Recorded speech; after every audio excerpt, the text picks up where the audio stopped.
अगर पीएफ में pending with employer for digital signing का स्टेटस आ रहा है तो ऐसे में इस प्रॉब्लम का सॉल्यूशन कैसे ढूंढे, इस प्रॉब्लम का मतलब क्या हुआ, मामला कहां पे अटका हुआ है, पैसा विड्रॉल कैसे होगा, ये सारी चीज़ जानेंगे आज के इस वीडियो में। दोस्तों, जब भी आप पीएफ का पैसा निकालने जाते हैं तो पीएफ विड्रॉल अप्लाई करने से पहले आपको केवाईसी अपडेट करना पड़ता है, जिसमें पैन नंबर, आधार नंबर और आपका बैंक अकाउंट जो है ये सबको वेरीफाई करना पड़ता है। और ये होता कैसे है, जैसे ही ये सारा इन्फॉर्मेशन डाले केवाईसी वाले में, ये चला जाता है आपके कंपनी के पास जो है स्टेटस पेंडिंग बता रहा था। और पेंडिंग में भी जब ये टर्म लिखा आता है फॉर डिजिटल साइनिंग तो आपके मन में आता होगा ये डिजिटल साइनिंग और डीएससी ये होता क्या है, ये अप्रूव्ड कैसे करवा सकते हैं। आपको रिक्वेस्ट करना पड़ेगा या ऑटोमेटिक हो जाएगा। अगर आप 60 दिन के अंदर नहीं करते तो ये तो एप्लीकेशन रिजेक्ट हो जाएगा, और रिजेक्ट हो जाएगा तो फिर क्या दोबारा अप्लाई कर सकते। सारे सवालों का जवाब इसी वीडियो में मिलेगा।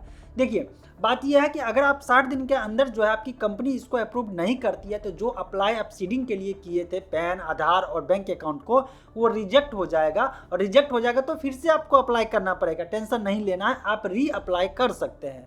अब सवाल ये आता है कि ऑटोमेटिक नहीं हुआ तो फिर क्या कंपनी वाले करते हैं। तो देखिए, जैसे ही आप यहाँ से रिक्वेस्ट डालते हैं तो कंपनी वाले के पास जो ईपीएफओ का डैशबोर्ड रहता है उसमें जो है दिखता रहता है और उसको जो है अप्रूव्ड करना पड़ता है। लेकिन अगर किसी भी कारण से वो अप्रूव्ड नहीं करता है तो फिर जो अप्लाई किए वो एक्सपायर हो जाएगा तो फिर से आपको अप्लाई करने की नौबत आएगी। तो मतलब सीधी सी बात है, हर हाल में ये जो डिजिटल साइनिंग है ये आपकी कंपनी, मतलब जहां आप काम कर रहे थे या हैं, अप्रूव्ड करना पड़ता है। अब आपके मन में आता होगा कि ये डिजिटल साइनिंग क्या होता है। बात ये है कि डिजिटल साइनिंग का मतलब होता है डिजिटल सिग्नेचर के मदद से जो है इसको अप्रूव्ड करना है, हाँ या ना। मतलब जो आपने अप्लाई किया वो सच में है या रिजेक्ट करना है, जो भी करना है वो डीएससी, जिसको डिजिटल सिग्नेचर कहते हैं। डिजिटल सिग्नेचर जो डोंगल वाला होता है, पेन ड्राइव की तरह होता है, वो लगाएगा कंपनी वाले का जो स्टाफ होगा वो।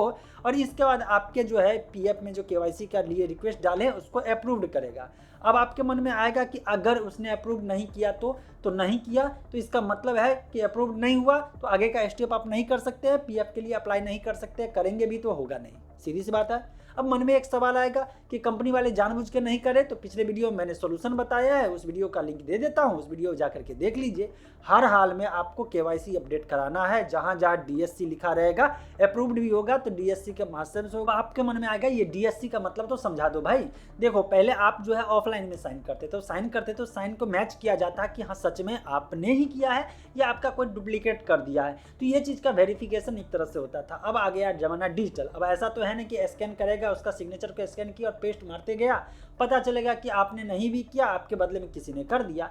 तो अब कॉन्सेप्ट आ गया कि जो भी डिजिटल फाइल होगा, जैसे पीडीएफ होगा या कोई भी जो है इन्फॉर्मेशन होगा, तो उसको जो है साइन करना पड़ेगा। मतलब कि उसका जो अपना डिजिटल सिग्नेचर मंगवाना पड़ता है, बनवाना पड़ता है, उसमें पैसा भी लगता है और एक फिक्स टाइम पीरियड के लिए रहता है। वो जो है हैशिंग होता है वहाँ पे और वो एक सर्टिफिकेट जनरेट करता है। जैसे ही जिस डिवाइस में आप डिजिटल सिग्नेचर, मतलब वो कंपनी वाले डोंगल लगाएगा और फिर जाकर के वो वेरीफाई करेगा, तो इससे जो है मीनिंग होगा कि इसका मतलब सच में कंपनी का जो ऑथराइज पर्सन है या ऑथराइज जो बॉडी है उसने ही अप्रूव्ड किया है। बाद में ना नुकुर नहीं कर सकता है, पीछे नहीं कर सकता कि नहीं मैंने नहीं किया, किसी और ने कर दिया होगा, तो ये नहीं होता। यही चीज़ अप्लाई होता है। अब जब बिहार स्टेट में अगर आप रहते हैं और आप देखते हो ये है कि आप आवासीय, जाति या जो भी ऑनलाइन प्रमाण पत्र बनवाते हैं तो वहाँ पे जो है डिजिटली साइन किया रहता है। जो आरओ होता है, सीओ होता है, जिस लेवल का आप जो है प्रमाण पत्र बनवाते हैं तो उसमें रहता है डिजिटली साइन, वही डीएससी डोंगल वाला रहता है। तो डीएससी के बारे में और जानकारी चाहिए या पीएफ से रिलेटेड और कोई सवाल हो तो बिंदास कमेंट सेक्शन में पूछिए, उसका जवाब बहुत ही आसान तरीके से मैं देने की कोशिश करूँ। मिलते हैं फ्रेश और अपडेट के साथ अगले वीडियो में।